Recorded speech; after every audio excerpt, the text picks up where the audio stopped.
Other matters you must deal with, but I will help you with them. If you make problem solving secondary to the goal of living close to me, you can find joy even in your most difficult days.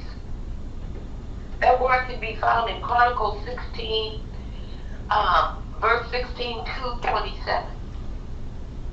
Thank you, thank you, thank you. You know, it's always a pleasure hearing the word to activate our spirit on Friday morning on the Community Matters Show. And we appreciate you for all that you do for the Community Matters Show. And one of the appreciation is, you know, giving us the word for the day. Thank you for that beautiful word of encouragement. Thank you, Pete. Thank Brother Jay Wallace. You guys, you know, you guys are doing me a favor. I'm honored to do it. I really am. And I appreciate you guys allowing me to do it. Thank you, thank you. I don't know nobody else could do it as good as you. So absolutely. Thank you guys. Have a blessed day today. You too. Love you much. I love you too. Bye-bye. Bye-bye. So now, we got the word of the day out of the way. You know, she activated our spirit. And with that, you know, I want to join in with my co-host and wish all the condolences to all the things that done went on in Lafayette this week. You know, because it's a terrible tragedy. You know that we have so many family members that's in a turmoil right now behind things that we should be able to do better about. And one of the things Keith and I talked about was mental health. You know, we don't have enough mental health clinics in the city of Lafayette, in the parish of Lafayette, matter of fact, in the nation. So, you know, with that, Keith. Yeah, I mean, the Shashon victim, I really had a chance to get to know, because we grew up together. We went to the same schools, from elementary to high school. So it's a little different when it hits close to you, you know. I mean, we have to try to do something to curb these gun violence, and I think it's a big mental health issue. We living in a time of a mental health crisis, and us as a culture of people, as the community, I believe, have to come together with the local, state, and federal government to implement plans that deal with this mental health crisis, because we can't expect just the politicians to get up and say, hey, we got a plan, we're gonna put this plan out there and expect it to work. It's got to be everybody effort. It's got to be the community. It can't be just the politicians, or we looking just for the government to come up with a solution. We have to work together with the government to come up with a solution to kind of diffuse some of this mental health crisis we're facing. And with that being said, I guess we turn it over to our guest for today, District 1 City Councilman, Mr. Pat Lewis. But before Councilman Pat Lewis give his opening statement, I want to say, when you said we can't depend on the government, you know, to come up with a solution, because I look at John Kennedy and his solution to defunding the policemen. You know, if you need a policeman, call a crackhead. Well, let me run that. I knew you was gonna go there. You know, so and the thing of it is, when you get a politician to speak like that against the constituents that he supposed to be representing, this is how it goes. So we can't depend on him to bring a solution to our problem, you know? So, you got that ready to go? Violent crime is surging in Louisiana. Local leaders blame the police. I blame the criminals. A mom should not have to look over her shoulder when she's pumping gas. I voted against the early release of violent criminals, and I opposed defunding the police. Look, if you hate cops just because they're cops, the next time you get in trouble, call a crackhead. I'm John Kennedy, and I approve this message. Now, you're gonna allow him to bring something to your community, to your state, to represent you in Washington, D.C. And I'm gonna say this: people don't wake up and say they're gonna become a crackhead. People don't wake up and say they're gonna become an addict. So whatever they may be addicted to, you gotta have a supply out there. Yeah, and he was part of being a supply in the communities in the state of Louisiana, you know, in order for him to recognize that a crackhead is a crackhead. And it all goes back to mental health. Mm-hmm. It all goes back to mental health. The crack, the drugs, the guns. It all goes back to the mental state of mind. Yeah. So with that, you know, I want to introduce a proven, and when I say a proven leadership in his district that he represented, and he started out representing District 3, which fixed the charter. He went from District 3 to District 1. It didn't change his mind on what he had to do for the community or the constituents that he represented. So with that, I want him to introduce himself, and we already told you his name, but let him introduce himself the way he want to be represented. Good morning, Councilman Pat Lewis. Good morning. Good morning to you guys and your listeners, and I'm proud and excited that you guys invited me to come to the show again. I think it's about my third time coming. Again, I appreciate it. Yes, my name is Pat Lewis, better known as Patrick, but a lot of people call me Pat, so I say Patrick Pat Lewis. Yes, I am the district city council for District 1. Yes, there has been a lot that's been going on. In fact, the three, but Mr. Session, Mr. Felix, and this young lady that was killed that happened to be in the district that I do represent, and everything goes out to them. You know, when I heard about it, I was just disappointed. And there is a system that's not fixed, that's broken, perhaps we can say that. We heard about what you guys are saying about the mental health. Yes, that is true. There is a problem with the mental health. It's all over, not just in Lafayette, not in this, really, Lafayette Parish, is all over. But again, what's important to me right now, that's really important what happened. But this month we have early voting and next month voting. Mm-hmm. We need to vote the right people in office, just like you guys was talking about candidate fellow.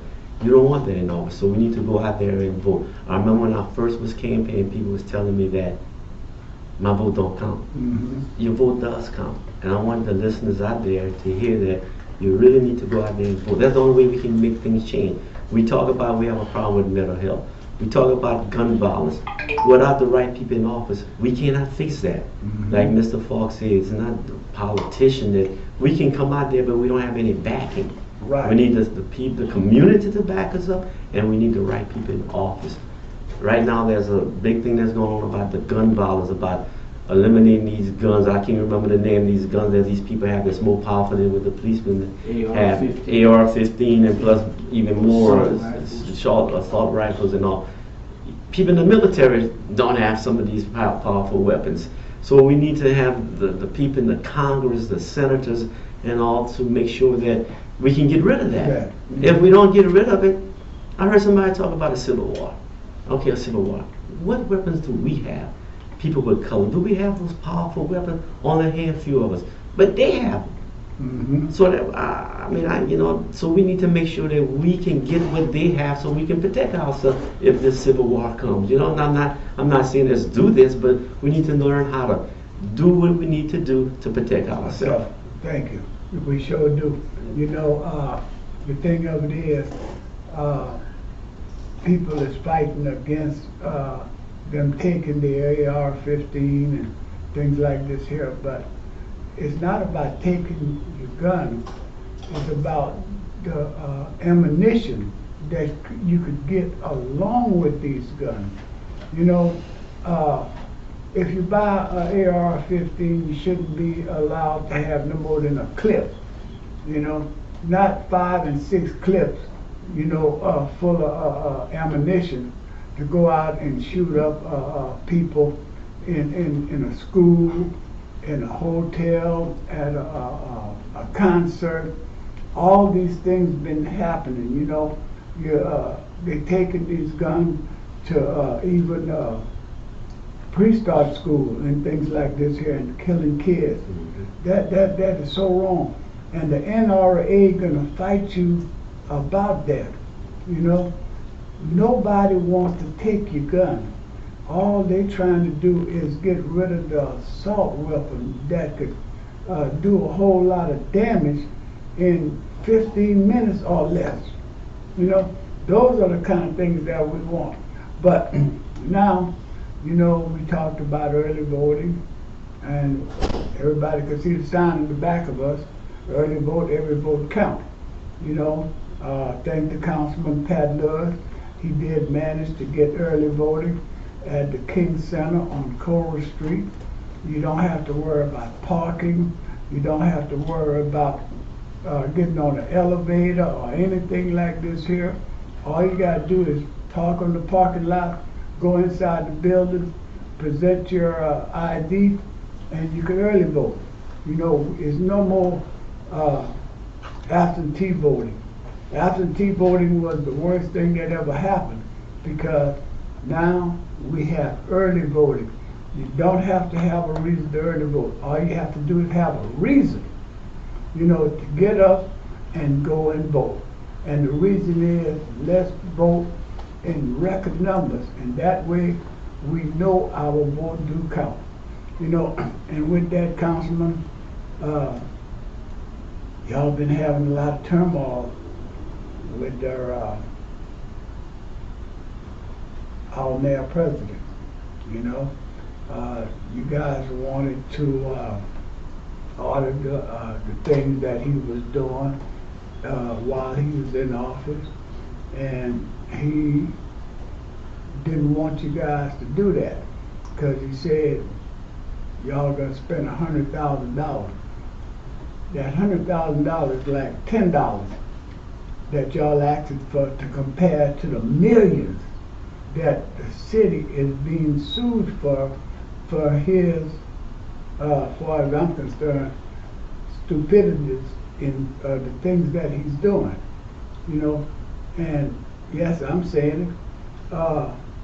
He didn't have no business to go and dig up an embankment in the middle of the night and pay way more money to dig it up, and then you got to pay just as much money to put it back together because he did the wrong things.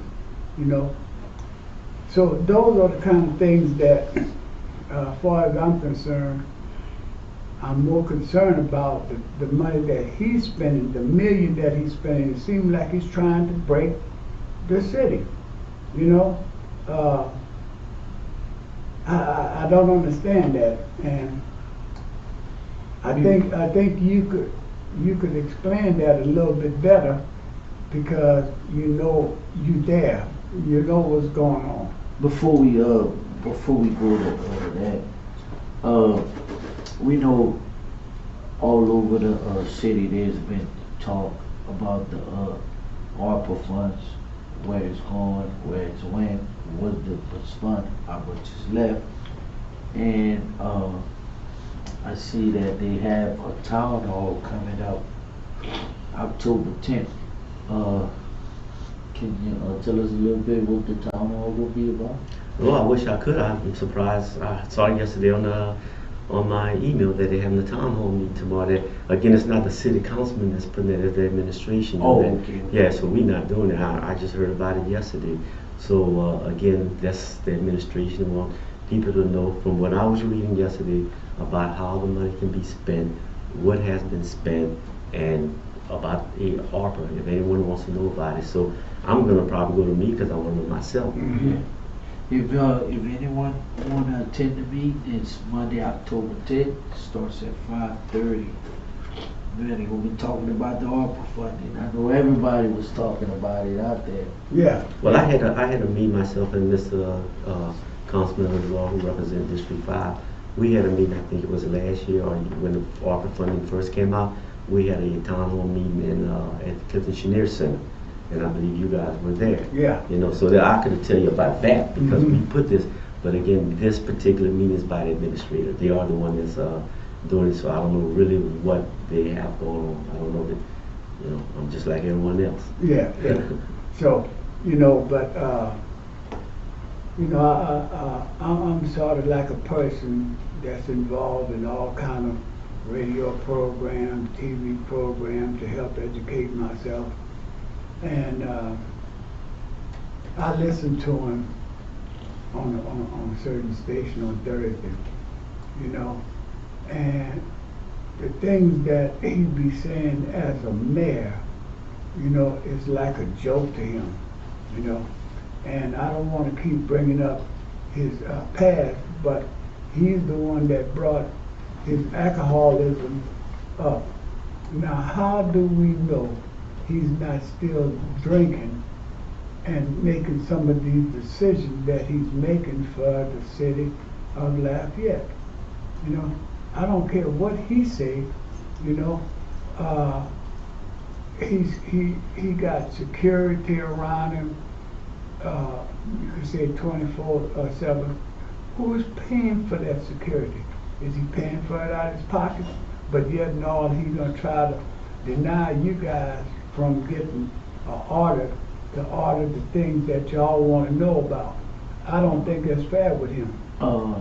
Let me spill out the process. And I think the city council has got past the point of asking the questions. Now, I think it's more now getting the questions answered.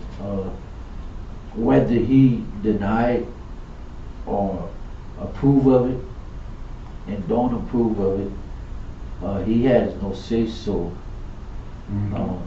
It's the charter gives the council full authority to investigate any branch of LCG and or any official, and I think they have made it to that point. I believe every councilman except one is tired of asking questions and not getting no answers. Constituents asking questions and not getting no answers. So they done made it to the point where let's investigate. Let's see what's going on. And maybe Mr. Lewis can elaborate on where the process is now. Now you might not be able to give full detail because of what's going on currently, but he could probably elaborate a little bit on what's the next step. Yes, you're right, absolutely right, that we, according to the charter, that we have the power to investigate, and so I think it was all five of us support that we do the investigation. There was two steps to that process. First, there was a resolution and an ordinance to do the investigation. Okay, then the next ordinance was to fund it, which was $100,000, at least $100,000 to fund the investigation. So when I say investigating, it's up to the auditors. Now we hired some auditors, outside auditors. They're out of Baton Rouge. They're going to do the auditing of what has been happening, what the mayor president has been doing thus far. So with that process, again, he didn't want to spend $100,000. He said it wasn't fair to the taxpayer of Lafayette Parish that we spend $100,000 to investigate him. And his reason for that, because we have auditors, and the auditors are coming in November to audit our books. Every year we have an auditor come out here. And he was saying, why don't we use that particular auditing firm. Mhm. But we know how things are. Everybody Yeah. know how they are. So we decided to get someone else, outside independent auditor, Mhm. not the auditor that the in-house auditor we have been using for at least since I've been there going 8 years. Been using that auditor 8 years and prior to when I came in. And so it's better that we use someone else, especially there was 18, 19 questions that was presented. And I think where the whole problem came in is that when the council asked 18 questions and we didn't get a response, Mhm. right? And that time he went through rehab, and I say he is the mayor president. He went through rehab for 21 days, and he said he didn't have enough time, and the staff didn't have enough time to give us that information. And we felt if I'm going to ask you something, you did it, Mhm. you should be able to tell me. Yeah. Because you're the one that did it, right? Right, Or you right, had right. you had someone do it. You gave the Mhm. authority to get it done. So what is the problem? Why you gotta take a while to give us that information? And I believe that's where the real problem came in, because when we asked for it, we didn't ask for it right then and there. We asked, hey, give it to us within a month. Yeah. 30 days or even 45 days, no problem. But that time has passed. So when he didn't present us with that information, we just decided, hey, well, you don't want to give it to us? We're going to hire an outside firm to give us that information. And I was looking at, I read the ordinance or the resolution that was put on the agenda, and it goes further back than just those projects that's in question. I mean, it goes back from the time he took office, of him not being transparent from that time till now is what made the council want to go back to his first day in office. Well, I must say this, whenever someone, I don't care, and I'm speaking for myself, that someone takes office, you also want to give them the respect, so you give them the chance and the time to develop himself to do things we think or he thinks is the right way to do. So it has some things starting from closing some parks and doing things that the public was complaining about. And I just, not say just me, but we just, agreed to things that he was doing. And when the public started crying out and saying, hey, why are you all closing parks and doing this in the community on the north side? I think the north side was not being done as a productive way. It was being done, it was like things was going backwards and moving forward. Then all of a sudden he started moving back, bringing things up on the north side. And that's when we started seeing other things that was happening. We was approving, again, I have to let them listen and understand that the council approved some things that he was doing, but then he was doing a little bit more than we approved, right? So that's how we felt. Then that's why these 18 questions came up, that, hey, why this is being done. We gave authority to have this done, but then there's a little bit more that's being done that we felt that shouldn't have been done. Again, he's saying that everything was done legally. So if he feels it's being done legally, the audit that we have done will prove that everything was legal or not. So it's not a problem about the $100,000. But just to make sure that everything was done proper. And if it was done proper, hey, so be it. If it wasn't done proper, then we have to move forward and see how we're going to correct that problem. Because everything can be corrected. Is it by a lawsuit or by funding or by nothing? Let's just put it back that nothing happened and we move forward. And if something did happen, we still have to move forward. We still have to move forward. But you got to correct. We have to correct it. Correct right. what was being wrong Right. to move forward. Right. You know, if it was either way it go, if it was right or wrong, you still have to correct whatever is going on to keep moving forward. And you talking about spending $100,000 to see whether 40 million or almost $40 million was smart the way it was supposed to be smart. Well, you had talked about Mr. Senegal talk about the Spalding Bank in St. Martin Parish. Now you have to understand the reason why he did that, because it was, when I say he, the administration had it done is to help relieve the flooding on the Vermilion River. You see, and that's what his intention was, the right thing to do, because that should have been done a long time ago. But no one took the the bold step to get it done. Done. Now, was it done legally? That's where the problem come in. Yeah. Did you get permits from the Corps of Engineer? Did you get okay from the St. Martin Parish? That's the problem. But now, the issue was to stop the flooding along the main river that's around the residents that lives in Lafayette Parish. Mhm. So this is where the issue come in. And now that you have another problem as far as the detention pond that's being dug around the Milton area, around the Acadiana High area, is to stop the flooding in those areas back there. Mhm. So the intent was right, but was it done proper? Because you heard about legally by element domain taking people property, not paying them enough for their property. Now, had they got paid enough that they felt they should have got paid enough, like we wouldn't have been hearing about it. Right, right. So you see, the problem is that when you hear things, there's always a lot more to it than that. Yeah. You see, so had these people got paid what they thought they would have gotten paid, Mhm. you and I wouldn't be having this discussion right now. Right, right. But they felt they wasn't paid enough, and they Mhm. felt that the city took their property. Right. And the story got bigger and bigger. So again, we have to realize, yes, there's an investigation, Mhm. but the investigation is just to see that everything was done properly Properly. and legally. That's it. Properly. In his mind, everything was done right. And his administration, his engineers, his architect, his survey, they all felt that it was done right. But then the Right. public is saying it wasn't done right. So that's what the investigation is about, to see if it was done right. Yeah, well, from what I'm understanding, it was 3 relatives that owned that property, and only 2, he went to 2, and they No, approved.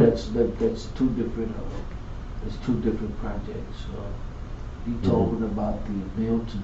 You talking Right. about St. Martin Parish, right. St. Martin Parish. See, I'm talking about, that's what Yeah. I'm talking about, in the Milton and over, and yeah, that's, that area there, that's what you hear about, the land was taken, element The quick domain. take. The quick take, yeah, right, right, Yeah. that's what I'm talking about. And again, that's what I'm saying, if those people would've got paid like they thought they should have got paid, Mhm. we wouldn't be talking about it. Right, Because they right, felt right. then the city took their property. But in St. Martin Parish, Right. It was 3 people on the property. He went to 2. 2, yeah. Yeah. And the one didn't approve it. He's the one that's hollering out, you know? And again, you see, that's the point I'm making. When things is not done right, people crying, and the media get a hold of it, and the story changes. I'm not saying it was wrong. I'm not saying it was right. I'm just saying that's why the investigation was done, or is being done, to make sure everything was done legally. And basically, that's it. And we Yeah. need to find out so we can fix it if it wasn't done right, Mhm. and we move forward. Forward. That's Mhm. what it is. So, but other than that, you know, this is coming from me personally. I like all the things that you have done in the district, because I live in your district. You know, we had a terrible situation when you got to be the council for that district. And I know for a fact you were tireless, you know, to get a lot of things straightened up in the district that you were supposed to be representing the people by, you know. And I could call a few out if you want me to. If not, I'll leave it alone. Let me. Okay, you know, You know, one of them was the railroad track on Simcoe. Man, it was terrible. You know, you went and you found out who was responsible for it. You got it fixed. The grass along the railroad track, you didn't stop till you found out who was responsible for cutting the grass. The underpass, you didn't stop till you got it done. The 4 corners, it was always in the making, but you took the initiative to push it forward a little bit faster than what it was being done. You brought housing development here, you know. You brought early voting here at Martin Luther King Center, and we've been fighting for that, man. You know, what else? You got the money for the Walker Road project. Being done now. That is being done now. you know, and I didn't know it was being done until I got ready to go down Walker Road and I couldn't get through, you know. So those projects, I know you got money allocated for Willow Street to be pushed all the way to Ambassador Catholic, you know, from University to Ambassador Catholic. You know, we had Martin Luther King Memorial Parkway sign on one side of the street that you didn't recognize. You know, you managed to get them on both sides. You know, if it was on the right side, we wouldn't have a problem with it. So those are just some of the things. And I know you did more than that. You know, I know if somebody call you, you ain't got no problem with calling them back, you know. And it don't take you no 2 or 3 days to call them back. It might be 15, 20 minutes, but you're gonna call them back. You know, you constantly go to meetings to make sure that you are aware of what's going on. And those are why I could say you have proven leadership, you know. And I've been in with this here a long time, and I can't really put that on nobody else, but you prove leadership. Well, I appreciate that, but we just went through the budget. This is something that every year we go through the budget process, and something that's very dear to me on this particular year coming up is the enclosing of the swimming pool at MLK Park and MLK Rec Center. And there's a pool back there. A lot of people didn't realize there's a swimming pool there, but I managed to put some funding in there to have it enclosed where people can use their pool 365 days a year, you know. So that's something that I'm very proud of. Again, and I tell people, I know you want to say something, Mr. Paul, but would you have to reach out to elected official that you want to have something done, because we don't know everything. Right. I knew there was a pool there, but not until this elderly lady came up and called me and said, Pat, I'm 80-some years old. I just learned how to swim. A little 10-year-old lifeguard there showed me how to swim. Why can't we swim year round? Think about enclosing that pool. Hey, Didn't waste no time. I didn't waste no time. And again, like when you talked about some of the things that you were talking about, people brought it to my attention. Right. As council members, we don't see and know everything. I always encourage people to tell me something. That's why as soon as you call me, I'll answer that phone, I'll call you back. Because I want to know. Right. I want to know what can I do for the district. Because I don't know everything. I ride around, but it's not like I have blinds, but I don't see everything. Right. And so people call me and tell me, I need this, you know, or they call me and tell me, hey, look, my trash can wasn't picked up. Now they'll call me on a Thursday, but they didn't pick up the trash on the Monday. And they start fussing. I said, well, where you live? Well, I live back there. I said, I don't know where you live. I don't live with you. But I thought you knew that. I said, I don't work for the garbage company. I'm the councilman. Call me and tell me it didn't get picked up, and then I'll see what I can do. But don't fuss me because I didn't get picked up. But some people think we know everything that goes on and everything. No, I wish I did, but I don't. Right. So I appreciate the calls, and I just want to make sure that people call their councilman and tell them what they need and ask them, because that's the only way we can get things done. Well, I'm gonna bring this up too. Not think Mr. Falk want to say something. I'm just saying what you. No, I'm just. I thought you was going to tell me a request. No, I'm not gonna put a request in. You know, sometimes when people tell me, "Oh man, Councilman Pat Lewis ain't doing nothing," I said, "What you mean?" You know, well, he ain't doing this and he ain't doing that. I said, "Have you called him and told him what he haven't been doing?" No. I said, well, how are you supposed to know what's on your mind? That's right. That's right. You know? Now going on. One question we have, if you know, if you don't, they ask if do any council, like the parish or the city council, know about FBI investigation into the administration, and if so, can you confirm or deny? Well, I heard about it just like everyone else. I heard that the FBI is investigating the administration. That I wish I knew. I do not know if it's 100% sure, but I would think it is. It is true, because I heard it more than one time from different people. Only on street talk. I never heard an administrator say that. I never heard another council member say that. But I heard that just like everybody else heard that the FBI. In fact, something happened at the district court a couple of months ago, and they said the FBI was there, and I heard that they come in next to the administration. And I don't know if that's true, but I heard the same thing. I can't prove it either way. Okay. I got a question, if you don't mind. Go ahead. The issue with the Lafayette City Police right now, for the sake of the news and your listening audience, you have any opinion with they had the meeting the other day about what choice, and as a councilman, should they move along a little faster to get a chief in place, because this city has been without a chief for a good while? I mean, what's your opinion on that? Yeah, I believe we should have a chief. I believe we should have a chief a long time ago. I think we should still have, let's go from Toby Aguilar, that he was let go soon as the new administration came in. We should have Chief Glover. And I mean, since then we had Griffin, you know about the story with him. Just got reinstated. Just got reinstated, and then now, but it's past time. It's going on 4 years with this administration. It's a good 3 years into it without a permanent chief of police. Yes, we should have a permanent. We should have had a police chief since back then. I mean, I don't see anything wrong with the two we had before, at Mr. Aguilar and then Chief Glover. Nothing was wrong with them, but they would let us go through the administration. Is that a hindrance to what's going on as far as crime in Louisiana by not having a named chief, or you see any problem with the Lafayette City Police actually doing some actual policing without leadership in that role?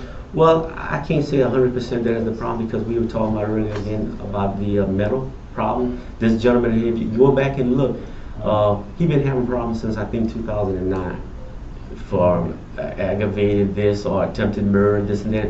Again, it's the system. It's not something that he woke up one morning and said, I'm going to kill 3 people.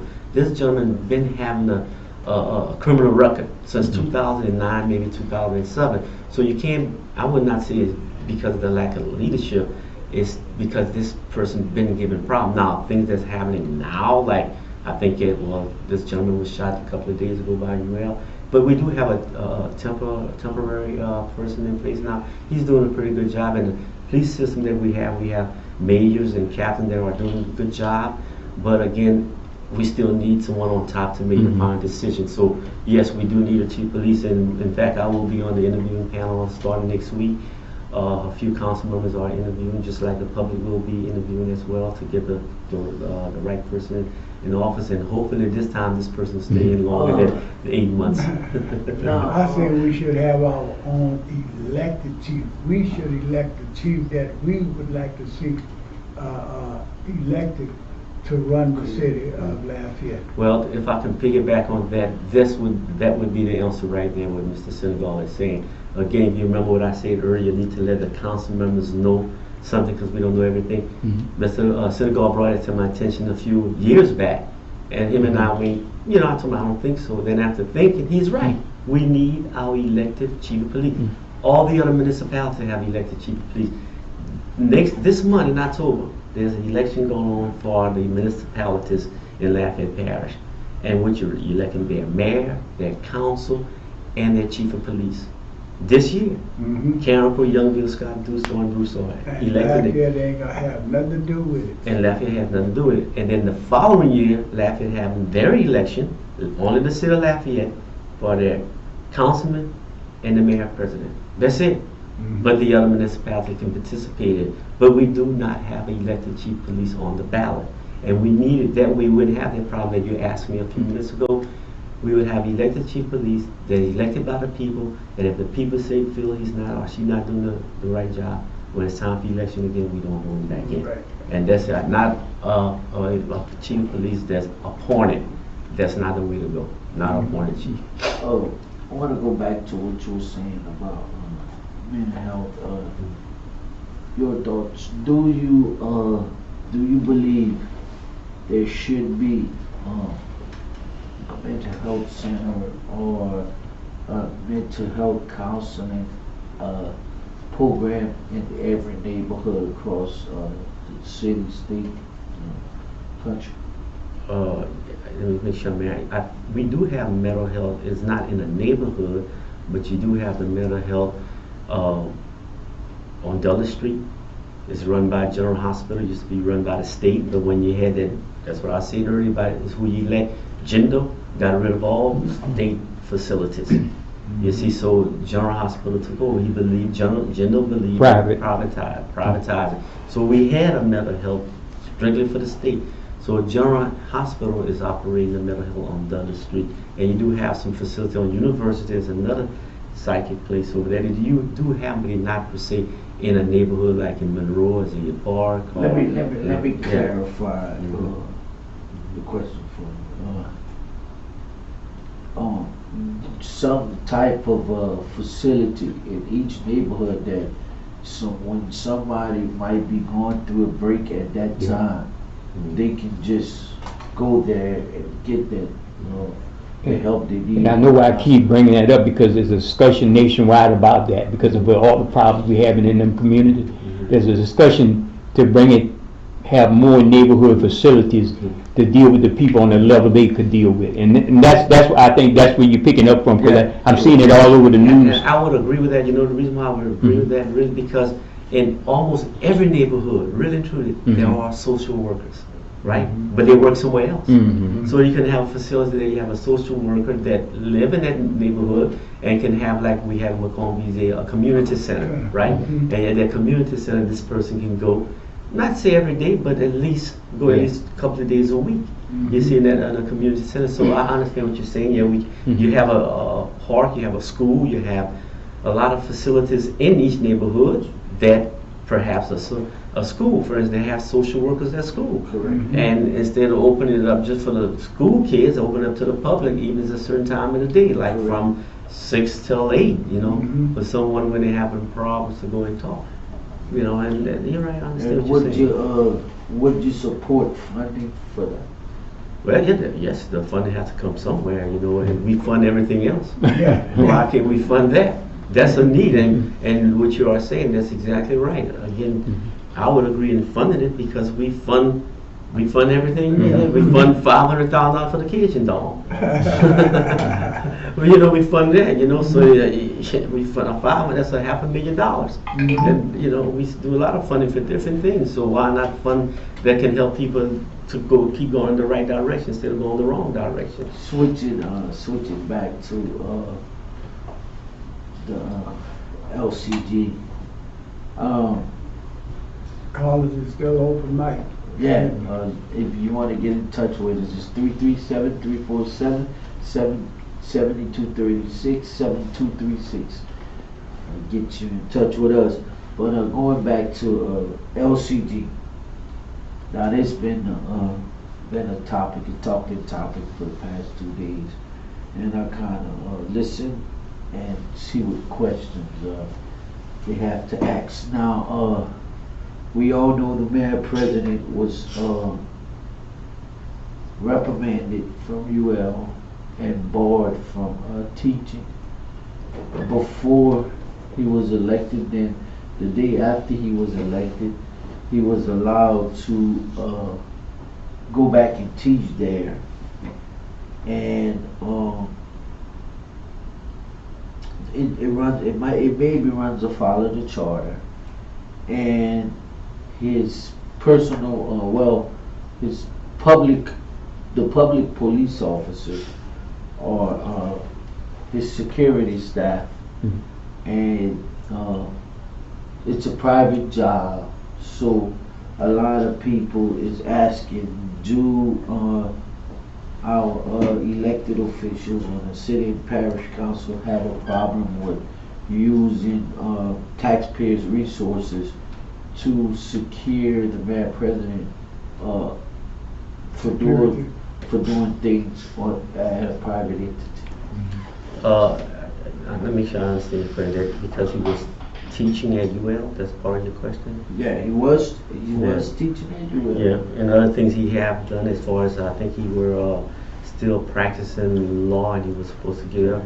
Again, when you take oath of office, there's certain things you can and cannot do now. It all depends on what when the charter says what he can and he cannot do. And if the charter says that he cannot use his law degree, And he did it, that's part of the investigation, right? Mhm. Now, I remember when we had our previous mayor, President Joe Robideau, he was an accountant, he had his own accounting firm.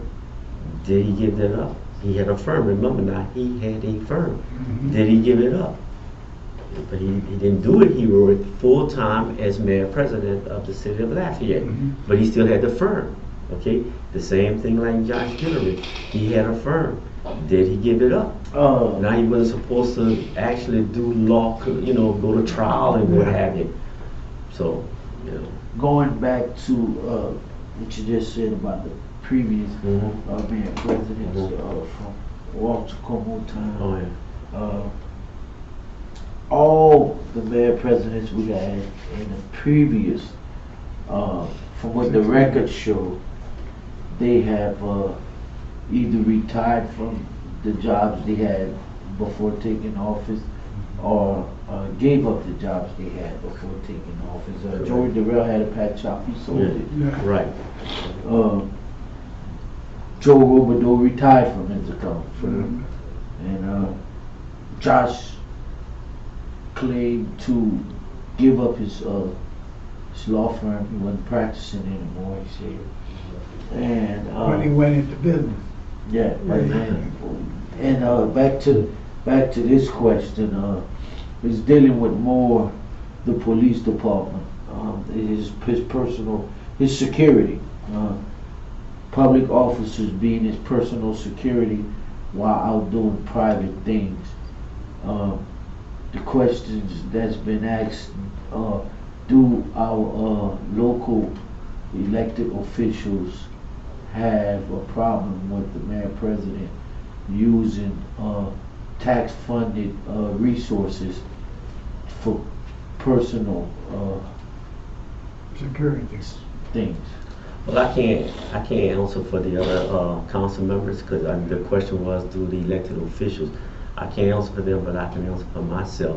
Yes, I do not believe he should be using security for his own personal use. So now the other ones, I don't know what they can see. You would have to ask them. Yeah. And I'm talking for me. Look, we're coming down to a close. Yeah. Can you give the listeners your personal, not personal, but public information, how they could get in contact with you, your email? And you close it whatever you. Yeah. Well, I mean, I tell you what, my closing would be. I wish you all could record everything that Mr. Wallace said about it. That'll be my closing. All the things I did. I'd like to be used as a closing. It really, because he did, he really laid out just about everything I did. There was some few things that he didn't, but the important thing was done. Yes. So again, I'm proud to represent District 1. I'm from District 1. I lived there for all my life. I left because when I married, I never left the city. But after I married, I moved away. People do different things. You move back, but all this stay in touch with District 1. Again, I really enjoy representing the people. There's no one that I met that had a lot of bad things. We always come to. I remember yesterday you told me that gentleman called me. I went to his house. That's what I do because I have no problem with the people I represent. In fact, there's people that I don't represent, and I have personal conversation with, or I reach out to them personally.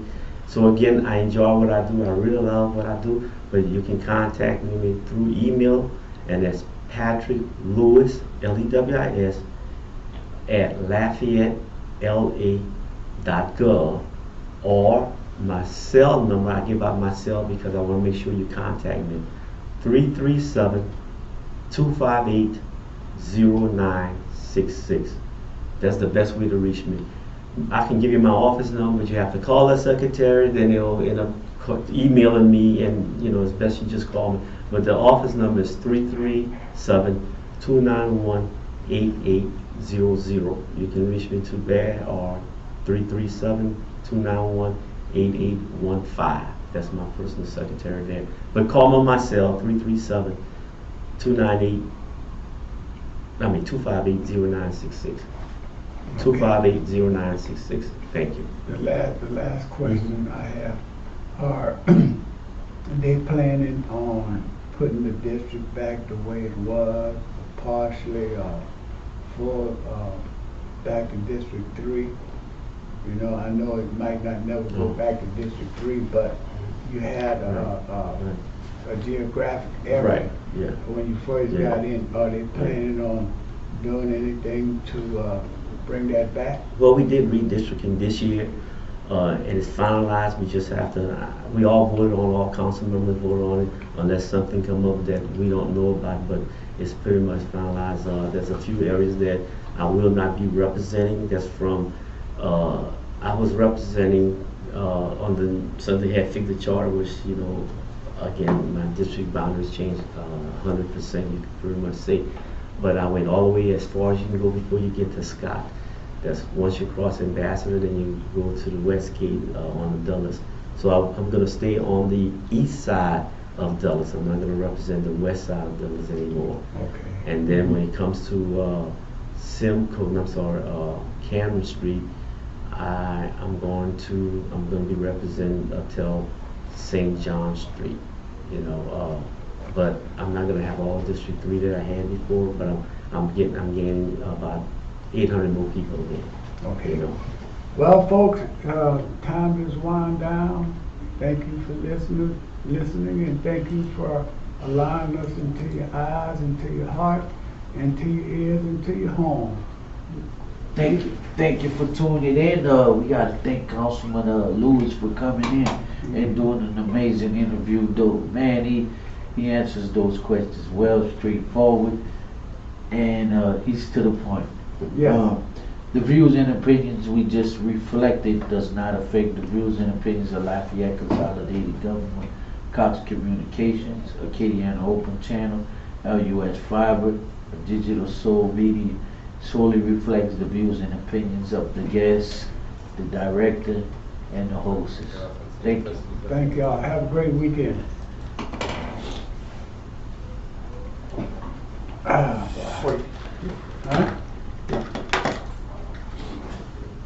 It's 9:11, just a little after 11. Oh, we're not even 11 yet. You short us 4 minutes, bro. No, they go off at 56.